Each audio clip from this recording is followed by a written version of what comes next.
കുടുംബത്തിൽ ഒരു വ്യക്തി പ്രാർത്ഥിക്കുമ്പോൾ ആ കുടുംബം സ്ഥിതി ചെയ്യുന്ന മണ്ണിൽ, ആ അന്തരീക്ഷത്തിൽ, ആ വായുവിൽ, ആ മുറികളിൽ, ഉപകരണങ്ങളിൽ, ഉപയോഗ വസ്തുക്കളിൽ ഈ പ്രാർത്ഥനയുടെ ശബ്ദം അലിഞ്ഞു ചേരും. എത്രയോ കെട്ട വാക്കുകൾ ഉച്ചരിച്ച വീടാണിത്.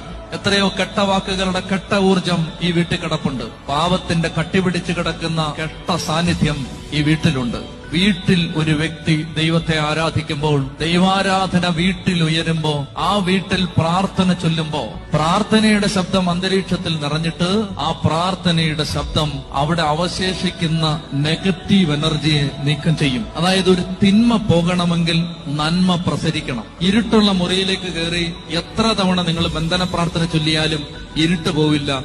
ലൈറ്റ് ഇടണം. ഇരുട്ടുള്ള മുറിയിലെ ഇരുട്ട് പോകണമെങ്കിൽ തിരി കത്തിക്കണം, വെളിച്ചം ഓണാക്കണം എന്ന് പറഞ്ഞ പോലെ ഈ അന്ധകാരം മാറണമെങ്കിൽ ദൈവശക്തി നിറയണം.